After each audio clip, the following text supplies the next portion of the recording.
Salut, alors si tu te promènes comme moi un petit peu en montagne, là alors, actuellement je suis dans le Jura, donc tu vas croiser cette plante, on la trouve en nombre, hein.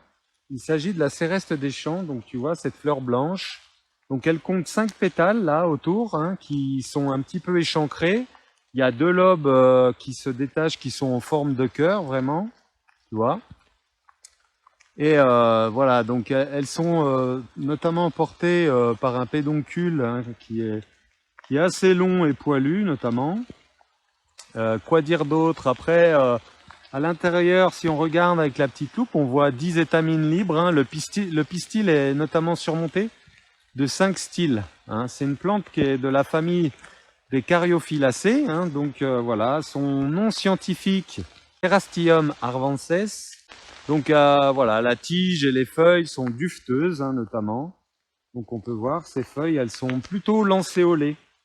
Tu vois, elles sont en forme de lance, elles sont pointues. Elles mesurent entre 1 à 2 cm de long. Donc cette plante, elle est comestible. Moi, je mange les feuilles. Je mange également les fleurs. Et également un peu plus tard, hein, on va avoir des petits fruits.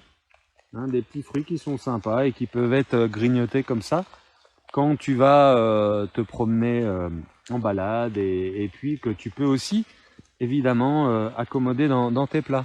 Du coup, tu vois, je vais te faire voir. Elle a vraiment un petit goût sympa qui, euh, qui est sucré en plus, tu vois. C'est un petit peu comme le trèfle. Tu as déjà goûté le trèfle quand tu étais enfant. Et ben, c'est un petit peu similaire. Et là, rapidement, une plante aussi qu'on croise souvent. Il s'agit de la berce. Donc ça, c'est la berce spondyle. Donc tu vois, tu peux la manger crue. Là, actuellement, elle est juste excellente. Là, j'ai épluché un petit peu la tige, je la mange comme ça. Ça s'apparente au céleri un petit peu. Et on peut y trouver les fruits aussi qui ont un petit goût d'agrumes. Donc voilà.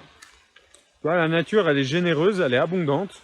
On peut y faire vraiment énormément de choses. On peut grignoter dans la nature quand on commence à s'y connaître, hein. Vraiment, c'est important de se former avant de goûter les plantes, avant de prendre contact avec elles, et puis de pouvoir te balader en toute sérénité, mais aussi cuisiner. Moi, ce qui m'intéresse, c'est cuisiner et te connecter aux plantes sauvages et plus généralement à la nature. Ça te permet vraiment de trouver de la nourriture en abondance.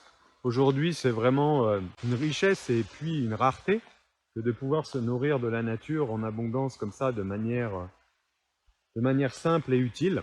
Donc si tu veux en savoir plus, je te laisse regarder sous la vidéo. J'ai mis quelques liens qui peuvent t'intéresser, hein. Je donne des ateliers, des stages de plantes sauvages. Voilà, avec plaisir de te retrouver si toutefois tu en ressens l'envie, le besoin. Et je sais qu'aujourd'hui, le besoin se fait sentir de notamment se relier un petit peu à ces connaissances un petit peu ancestrales qui ont été malheureusement perdues, hein, durant des centaines et des centaines d'années, voire des milliers d'années. Et les remettre au goût du jour aujourd'hui semble plus que nécessaire. Donc voilà, je ne t'en dis pas plus, je te laisse découvrir ça.